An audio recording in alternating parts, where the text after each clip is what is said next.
Maayo ang Ginoo ug sa padayon natong pagtuon sa pulong sa Ginoo. Kagahapon kita ay mihunong sa 1 Peter chapter 2 verse 9. O karong hapuna ay ipadayon nato ang 1 Peter chapter 2 verse 10. So i-recap ko lang muna yung naiwanan nato kahapon ang verse 9 sa 2 Peter, 1 Peter sa chapter 2 verse 9. So gipakita dito nga ang mga Kristohanon or katawhan sa Dios pare sa hari o mga pinili sa atong Ginoong Dios ay ang mga Kristohano na during the Old Testament time ang pinili or katawhan sa atong Ginoong Dios ang mga Israelita, pero karon sa pag-abot sa atong Ginoong Kristo o sa mga apostles, gipakita dinhi sa ni Apostol Peter na ang tanan nga mituo, midawat og mituo sa atong Ginoong Kristo ay iyang katawhan. Panag-iya sa atong Ginoong Dios og sila pinili sa atong Dios bilang iyang katawhan. Gani ang trabaho sa katawhan sa atong Ginoong Dios matud pa sa Jeremiah chapter 13 verse 11 ay para i-honor, himayaon o i-honor ang atong Ginoong Dios o ipasundayag or ang iyang mga maayong binuhatan. So dinhi sa verse 10, matud pa din ni Apostle Peter, guided by the Holy Spirit, 1 Peter chapter 2 verse 10, kaniadto dili kamo mga katawhan sa Dios. Kinsa giignan niya dinhi ang iyang gisulatan nga mga Kristohanon sa Asia Minor. Kaniadto daw before sila makaila, before sila nagatuo sa atong Ginoong Kristo, ay dili sila katawhan sa atong Ginoong Dios. Nahimo lang silang katawhan sa atong Ginoong Dios tungod sa ilang pagtuo sa atong Ginoong Hesukristo. Balikon ko ang verse 10, kaniadto dili kamo katawhan sa Dios, apan karon iya na kamo. So matapos silang ma-born again, mituo sa atong Ginoong Hesukristo, ay panag-iya na sila sa atong Ginoong Dios. Panag-iya na kita sa atong Ginoong Dios. Kaniadto wala kamo kaluy sa Dios, apan karon gikaluy-an na niya kamo. So ang sitwasyon sa usa ka tawo sa nga walay pagtuo sa atong Ginoong Kristo, wala daw siya kaluy sa Dios. Sa dihang maborn again ang usa ka tawo mituo sa atong Ginoong Kristo, siya ay kaluy-an na sa atong Ginoong Dios. So klaro kay dinhi ang giingon ni Apostol Peter sa 1 Peter chapter 2 verse 10. Unsa daw ang mga Kristohanon sa wala pa kita pilia sa Ginoo, dili iyang katawhan. Doon na universal belief na ang tanang tao ay katawhan sa atong Ginoong Dios, anak sa atong Ginoong Dios. Pero dinhi klaro kaayo nga matod pa ni Apostol Peter, kaniadto wala kamo kaloy o kaniadto dili kamo katawhan sa Dios, apan karon iya na kamo. So before ang usa ka tawo mutuo sa atong Ginoong Kristo, dili siya panag-iya sa atong Ginoong Dios. Created siya sa atong Ginoong Dios, pero dili siya panag-iya dahil mas grabe ang impluwensya sa yawa sa iyang pagkatao, o dili siya tao, dili siya katawhan sa atong Ginoong Dios. Paano na panag-iya sa Ginoo ang mga Kristohanon? Tungod sa atong pagdawat sa paghari ug sa pagtuo sa Ginoong Hesus. Ang pagdawat nato sa Ginoong Kristo nga muhari siya ang maghari sa atong pagkatao ug mutuo kita kaniya, mauna ang sinugdanan nga mahimo kitang katawhan sa atong Ginoong Dios. Matud pa sa John, the Gospel of John chapter 1 verse 12. John chapter 1 verse 12 mao niyang gingon sa atong Ginoong Kristo. Dahil siya daw ay nagpakatao sa bansang Israel pero wala siya dawata, bisan ang kalibutan iyang gibuhat pero wala siya dawata sa mga majority sa mga tao sa kalibutan. Mao dayon ni ang gisunod niya sa verse 12 ng John chapter 1. Apan si bisan kinsa, bisag wala siya dawata sa bansang Israel sa iyang katawhan, pero si bisan kinsa nga midawat og mituo kaniya kay Jesus Christ, gihatagan niya og katungod nga mahimong anak sa Dios. So matud pa ni Apostle John, ang human writer sa the Gospel of John, nga ang tanan nga midawat bisan kinsa pa siya kung midawat siya og mituo sa atong Ginoong Kristo, gihatagan siya og katungod nga mahimong anak sa Dios. Ay padayon nahimo siyang anak sa Dios tungod sa iyang pagdawat, wala niya i-reject ang atong Ginoong Kristo ug ang iyang written word, uh, og mituo siya sa atong Ginoong Kristo. So munang John chapter 1 verse 12, apan si bisan kinsa nga midawat og mituo kaniya kay Jesus Christ, gihatagan niya og katungod nga mahimong anak sa Dios. Kadto lamang mituo og midawat sa atong Ginoong Kristo ay nahimong anak sa Dios. Kung si Adan and Eve ay wala pa makasala sa atong Ginoong Dios, wala pa nila supaka ang balaod sa atong Ginoong Dios didto sa Genesis, nga gibawal kanila ang tanang tao unta anak sa Dios dahil sa ilang paglapas nini ang child and father relationship, tao ngadto sa atong Ginoong Dios, father and child relationship ay naguba kini. Mao kanang hinungdan nga nagpakatao ang atong Ginoong Kristo, namatay sa krus ng Kalbaryo para kinsa man ang mudawat og mutuo kaniya, gihatagan niya og katungod nga mahimong anak sa Dios. Unsa ang kahimtang sa tao nga dili katawhan sa Dios? Wala maluoy ang Ginoo kanila. Wala sila kaluy sa Dios.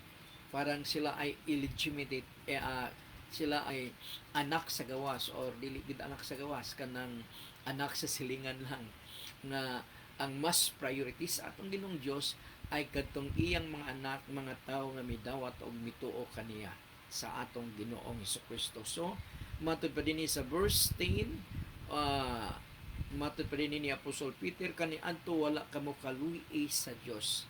Sa dihang ang tao wala pa mutuo sa atong Ginoong Kristo, wala sila kaluy sa atong Ginoong Dios. Apan karon gikaluy-an na niya kamo. Dahil sa pagdawat, matud ko pa kanina, sa pagdawat o pagtuo sa usa ka tawo sa atong Ginoong Kristo, gikaluy-an na siya. Ang mga unbeliever, ang mga wala mutuo sa atong Ginoong Kristo, kaluy-an sila pinaagi sa kaluwasan. Kung dawato nila, makita nila ang goodness sa atong Ginoong Dios o dawato nila ang paghari sa atong Ginoong Kristo sa ilang pagkataon mutuo siya kaniya, ay padayon mahimong katawhan siya sa atong Ginoong Dios o gikaluy-an na siya sa atong Ginoong Dios. Unsa ang kahimtang sa mga tao nga katawhan sa Dios? Gikaluy-an na sila sa atong Ginoo. Dahil muna ang klaro kayo mag-ingon sa 1 Peter chapter 2 verse 10. Verse 11, mga hinigugma ang kalibutan, dili ninyo tinuod nga puloy-anan. Sumatod pa ni Apostol Peter sa mga Kristohanon sa Asia Minor, Bilam or mga hinigugma sa Binisaya. Ang kalibutan daw ay dili nila tinuod nga pinuy-anan. Mga dumudoong lang kamo dinhi, estranghero, estranyo. Busa nagapakiluoy ako kaninyo nga biyaan ninyo ang dautan nga mga tinguha sa inyong lawas nga nagasupak sa inyong espiritu. So, kung ang kalibutan dili nato tinuod nga puloy-anan, asa man dahi ang atong tinuod nga puloy-anan? Matod pa sa atong Ginoong Kristo, ang langit ang atong tinuod nga pinuy-anan. Sa mga tao nga midawat og mituo sa atong Ginoong Kristo, ang langit ang tinuod nilang puloy-anan. Mao na ang puloy-anan sa atong Ginoong Kristo, kung saan ang promise niya sa John chapter 14 verse 3 nga muuna siya pag-adto dito para iandam ang mga tao nga midawat og mituo sa inyang paghari sa ilang kaugalingon. Pagkahuman daw niya og andam sa lugar para kanila, mubalik siya dinhi para kuhaon ang tinuod nga mga Kristohanon og dal-on niya sa puloy-anan nga iyang giandam kanato. So, mga hinigugma, so muna nga, kung ang kalibutan dili nato tinuod nga puloy-anan, asa man day ang atong tinuod nga puloy-anan? Sa langit, matod ko pa kanina. Matod po ni Apostle Paul sa Philippians chapter 3 verse 20, mauni ang gingon ni Apostle Paul sa mga Kristohanon ngadto sa Filipos. Matod pa niya din sa verse 20, apan alang kanato ang langit mao ang atong tinuod nga Pinoy-anan. Ang kalibutan ay estranghero lamang kita. Visitors lamang kita nining kalibutana. Ang tao mulungtad lamang sa mga kung grabe ang iyang physical nga kalig-on o pwedeng moabot siya og 100 years old. Pagkahuman niya na, mupanaw na siya nining kalibutana. So, duha ka lugar ang giandam sa Dios nga puloy-anan, ang langit para sa matinud-anon, masinundanon niyang katawhan nga mga Kristohanon, o ang impierno sa mga tao nga mirejik, wala mo tuo, wala mo dawat sa paghari sa atong Ginoong Kristo sa iyang pagkatao. Muna nga matod pa sa Philippians 3:20, apan alang kanato, giapil ni Apostol Paul ang iyang kaugalingon, apan alang kanato ang langit mao ang atong tinuod nga Pinoy-anan, ug didto gikan ang atong gipaabot nga manluluwas nga si Ginoong Hesukristo.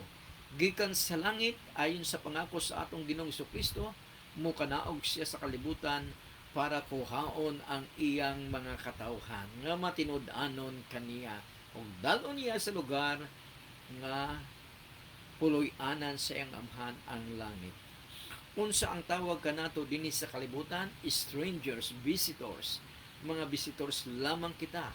Mga langyaw lamang kita nining lugaran niini sa kalibutan.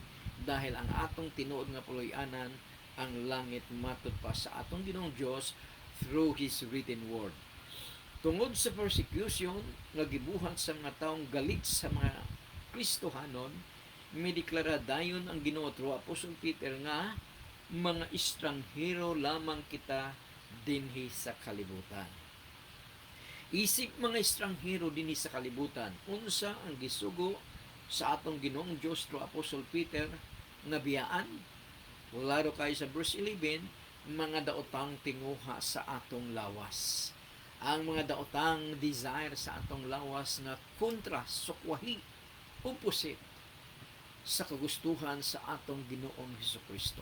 Muna ang dapat biyaan sa usa ka Kristohanon, sa usa ka tao. Dili mabiyaan sa tao nga wala mituo sa atong Ginoong Hesukristo kanang mga butanga, pero sa mga Kristohanon na mituo sa atong Ginoong Hesukristo, kita nga mga Kristohanon dapat gid natong biyaan kanang mga butanga, kay kung dili nato kana biyaan, basig dili kita tinuod nga Kristohanon. Verse 12, 1 Peter chapter 2 verse 12. Ipakita ninyo kanunay sa mga tao nga wala motuo sa Dios ang inyong maayong paggawi. So, giaghat ang mga Kristohanon nga ang ilang maayong binuhatan, maayong pagkinabuhi, maayong mga batasan, ipakita kini sa mga tao, ilang mga silingan o kinsaman, ipakita kini para mahimaya ang atong Ginoong Dios. Kay kung nagaingon sila na nagahimo kamo og daotan apan makita nila sa kaulahian nga maayo di ay ang inyong gihimo, daygo nila ang Dios sa adlaw sa iyang pag-anhi. So, ang atong maayong binuhatan ipakita nato sa atong mga silingan sa nakaila nato para mo resulta og kahimayaan sa atong Ginoong Dios. Dili atong kahimayaan kung dili sa atong Ginoong Dios. So unsay atong ipakita sa mga tao nga wala motuo sa Ginoong Hesus, sa mga tao nga wala motuo sa atong Ginoong Hesus para ma-influensyahan sila. So unsay ipakita nato? Mga maayong binuhatan isig tagasunod sa atong Ginoong Hesukristo. Unsay ilang buhaton kung makita nila ang atong maayong binuhatan, daygo nila ang atong Ginoong Dios. Dili kita ang daygo nila dapat, kung dili ang Ginoong Dios nga naghatag og katakos og kusog og strength kanato, nag-empower kanato para mabuhat nato ang maayong mga binuhatan tungod sa atong pagtuo sa atong Ginoong Kristo. Ang atong maayong binuhatan ay resulta kini sa pagtuo nato sa atong Ginoong Kristo. Tungod kay gituuhan nato ang atong Ginoong Kristo, gibuhat nato ang gusto niya sa tinuod nga mga Kristohanon. Matod pa sa Matthew chapter 5 verse 16, busa sa samang paagi Ipadanag ang inyong kahayag at ubangan sa mga tao aron makita nila ang inyong mga maayong buhat o daygon nila ang inyong amahan nga atoa sa langit.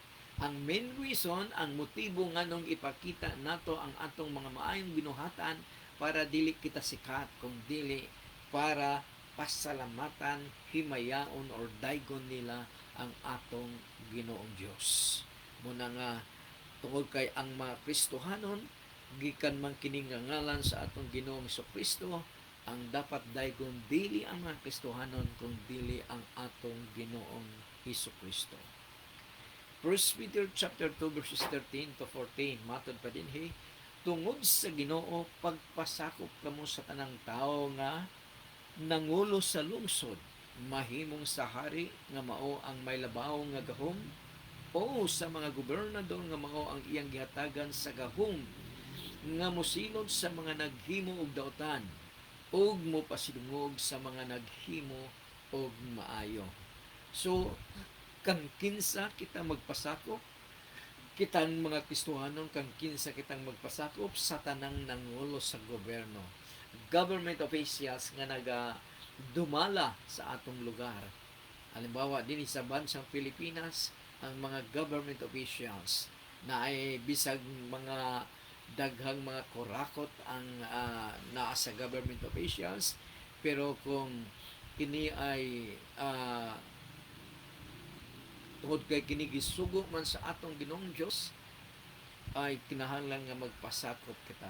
Pero dunay mga balao, dunay ilang mga desire nga sukwahi, diritsahang sukwahi sa kabubuton sa atong Ginoong Dios, dili na pwedeng magpasakop niya ana ang mga Kristohanon. Halimbawa, nung si Peter o si John ay giayo nila ang masakiton o bakol dito sa templo nga nakalakaw kini, misikat sila o miabot sa mga government officials ang ilang gihimo dahil gibawal sa mga Parisiyo, sa mga religious leaders nga itudlo, i-testify ang atong Ginoong Kristo sa mga tao. Itudlo kini, gibawal sa mga religious leaders dahil ang nangulo niyang higayuna ay mostly ay influensyado sa Sanhedrin ng kung saan mao ang nagatanaw, mao ang nagapalakad niya na sa ilang nasod niya ng gayuna, ay gibawal nila kini nga dili daw pwedeng itudlo, isangyaw ang pagtulunan sa atong Ginoong Kristo. Pero gitubag sila ni Apostol Peter nga matud pa ni Apostol Peter, masundo namo ang Ginoong Dios kay kaninyo nga mga tao lamang. So dunay diritsahan nga sugo sa atong Ginoong Dios nga gisupak sa gobyerno, diha na ang dapat nga dili kita magpatuo kanila dahil sukwahi diritsahan sa gusto sa atong Ginoong Dios. Halimbawa, si Meshach, Shadrach, and Abednego sa Old Testament dito sa Book of Daniel kung saan si Haring Nebuchadnezzar ay nagpabuhat og dako nga estatwa ug matod pa sugo niya nga pag nianang unsa may oras nga ipatingog sa trumpeta ang nagdumala ni ana nga magbalantay sa estatwa nga gibuhat sa atong niya ni Haring Nebuchadnezzar, ang tanang tao ay mulhod og musimba ni ana nga estatwa. Pero sa dihang mitingog kini og adto andoon sila si Meshach, Shadrach, and Abednego, nung mitingog kini wala silang miluhod o wala silang misimba sa estatwa nga pabuhat ni Haring Nebuchadnezzar.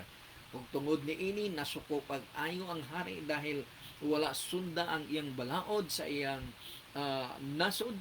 Muna nga gi-interrogate sila mismo sa ni Haring Nebuchadnezzar o gihatagan sila og tsansa nga kung mulhod lamang sila ay dili na sila patyon apan miingon ang tulo ka mga Israelita, Hebrehanon, nga matod pa nila nga kaya silang luwason sa ilang Ginoo sa kahimtang sa ilang hari nga si Nebuchadnezzar, pero kung dili sila luwason, dili gyapon silang musimba sa estatwa nga gipabuhat ni Haring Nebuchadnezzar. Og tungod niini, galit na galit si Haring Nebuchadnezzar o gipainit niya ang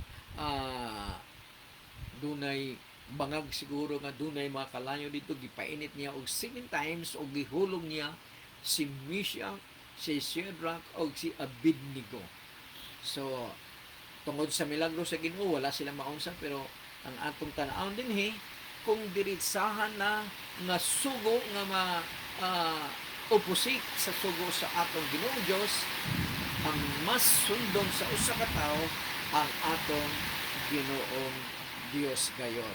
So kanino magpasakop ang mga Kristohanon? Sa tanang nangulo sa government. So the government officials. Matod pa sa Romans chapter 13 verses 1 to 2, ang matag-usa kaninyo kinahanglan matinumanon sa mga nagdumala sa gobyerno. Kung magkusog kayo ang ulan o murag mabatian, murag di na kayo mabatian akong tingog tungod sa ulan. So, din hilang muna ako kutob o daghang salamat sa tanang nagatanaw.